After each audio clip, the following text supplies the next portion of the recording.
Bonjour à tous, bienvenue dans cette nouvelle vidéo de Simona Photographie. Aujourd'hui on va parler sac. Alors désolé pour le bruit externe, il pleut sur le camion, donc ça malheureusement je peux pas y faire grand chose. À part arrêter la pluie, ça va être compliqué. Donc après avoir longtemps réfléchi, j'ai décidé de me séparer de mon précieux sac Lower Pro 400. Qui a fait plus que le tour du monde, qui a fait plus que ce qu'il fallait qu'il fasse. Et c'est ma lampe qui vient de tomber, je reviens dans 2 minutes. Voilà, donc sac à dos Lower Pro qui est un super sac mais qui a fait plus que son temps. Et surtout le 400, il est quand même trop petit pour moi parce que j'intègre énormément de matos. Et tu vois à l'intérieur, voilà, les mousses elles sont toutes flétries, elles sont toutes pourries depuis le temps. Et je manque énormément de place, quoi. Tu vois, après autant d'utilisation, c'est usé, c'est... voilà.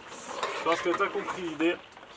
Donc après avoir longtemps réfléchi, je me suis tourné vers le Lower Pro 450 Pro Tactic 2.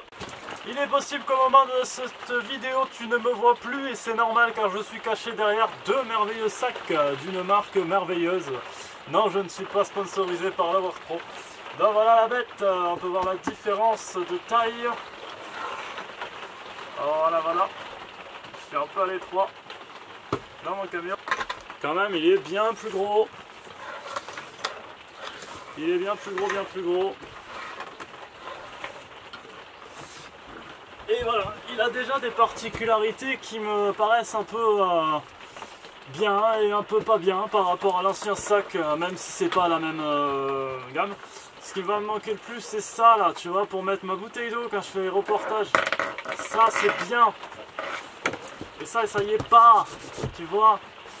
Et non, le plus important qui va me manquer, c'est vraiment ça. La pochette de devant, où tu peux quand même glisser pas mal de merde. Et là, tu l'as pas. Donc il est plus grand, mais il est quand même différent. Et il y a des avantages et des inconvénients. Donc voilà la bête. Superbe sac à dos, il est très beau, il fait bien militaire, il fait pas énormément de sac photo je trouve. Et voilà, il est vraiment, tu vois, bien costaud. Les coutures sont de très bonne finition, les fermetures éclairent aussi. Voilà, je vais te l'ouvrir et te montrer. Alors la particularité qu'il a par rapport à l'ancien sac qui s'ouvre uniquement par le dessous, c'est que lui il va avoir 3 ouvertures différentes à l'extérieur du sac, qui sont bien et pas bien selon si tu es éventuellement en transport en ville. C'est pas forcément quelque chose de bien parce que voilà, on va pouvoir accéder à ton matos photo et ça, si tu as peur des vols, c'est emmerdant. Donc ce que tu peux faire, c'est éventuellement mettre un collier rislant. Ça, c'est l'astuce que je fais à chaque fois, je vais te montrer. Si tu as besoin éventuellement d'être en ville, tu prends un petit collier rislant classique, tu vois, quelque chose de normal, et tu viens mettre tes 2 fermetures éclair ensemble, tac et tac, tu le fermes, tu le zippes, voilà, je te le fais pour te le montrer, tu le fermes, tu le zippes, et voilà, et à ce moment là on ne pourra plus accéder à ton sac, tu vois, cette fermeture sera condamnée. Et ça peut être pas mal si tu as peur des vols parce que l'ouverture dans le dos c'est fait pour contrer le vol, mais on nous met des ouvertures sur le côté. Donc on y gagne en pratique mais on y perd en sécurité. Voilà. Côté pratique, tu as la poche du dessus. Les fermetures sont neuves, elles sont un peu dures. Tu as la poche du dessus qui va te donner accès à ton boîtier photo principal. Ça c'est pas mal quand même. Et de l'autre côté, tu en as aussi une qui ouvre de l'autre côté aussi. Donc tu as quand même de l'accès pratique. Donc côté dos, tu as de très bonnes dorsales. Tu as là un truc très confortable et très aéré qui sera vachement sympatoche aussi. Quand tu l'ouvres, tu vas avoir accès, faut que je fasse tomber mon objet, hop, à un vrai truc qui s'ouvre entier. Voilà. Tu vois, nickel quoi.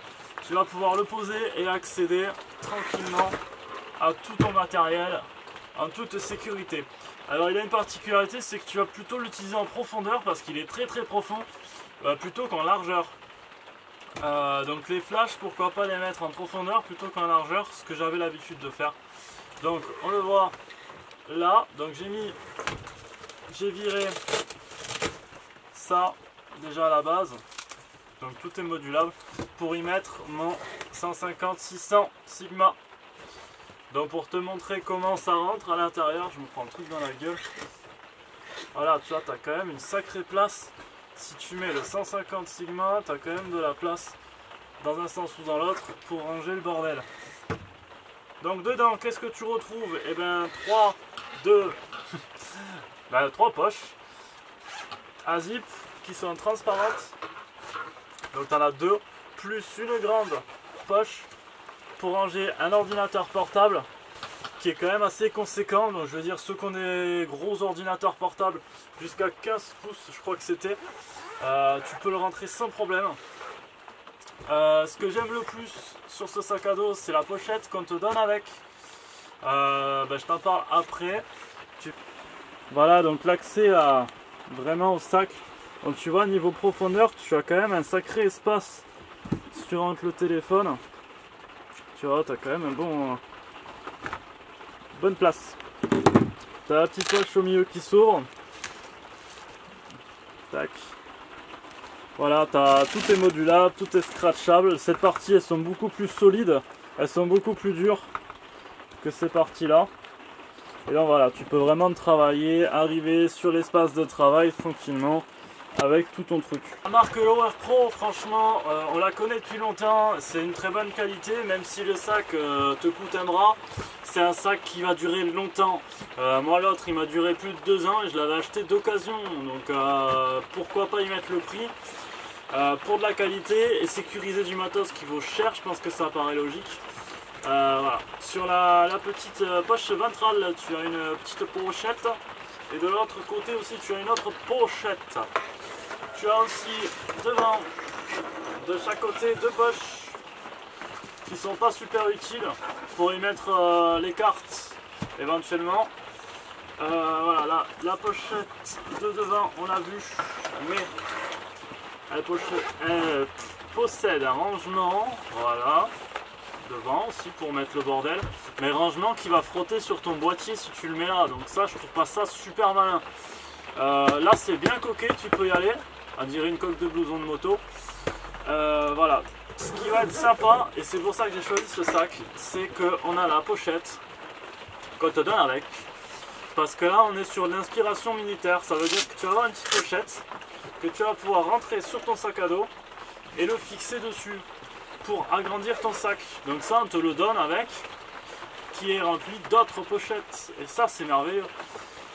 Hop, tu as 2 sangles que tu vas venir mettre dessus sur les passants pour pouvoir accrocher ton trépied. Donc tu en as 2. Tu as ce support qui est extrêmement laid pour le trépied, donc à mettre en bas avec les sangles. Tu as une pochette fourre-tout, comme une pochette vide-chargeur à l'armée, ça j'aime beaucoup. Tu peux éventuellement mettre ta bouteille d'eau dedans et tu pourras mettre éventuellement un flash rapidement. Si tu es pressé, tu peux balancer un peu ton matos rapidos dedans. Donc ça j'aime bien. Et la petite pochette, la petite pochette qui est vide.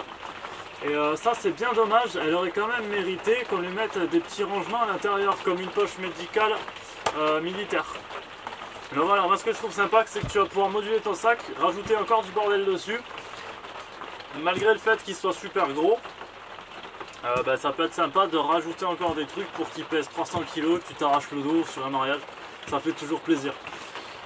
Et on n'oublie pas en dessous la petite housse pluie qui est noire, et c'est pas con d'avoir fait ça noir, parce que moi la housse blanche que j'ai sur l'autre, elle a ramassé, et elle a ramassé bien comme il faut parce qu'elle est grise, et du coup tu vois elle est dégueulasse, parce qu'à force de la poser dans la terre, parce que c'est pas que fait pour la pluie, c'est aussi pour éviter de salir son sac à dos. Là tu vois récemment je ne l'ai pas utilisé, il est pourri, et ben c'est pratique de l'avoir fait noir, c'est intelligent, ça évitera de la salir. Voilà, cette nouvelle vidéo est terminée, j'espère qu'elle t'aura plu. malgré la pluie qui tombe sur ce pauvre petit camion. N'oublie pas de t'abonner, c'est important pour la chaîne. Et puis je te dis à bientôt, ciao!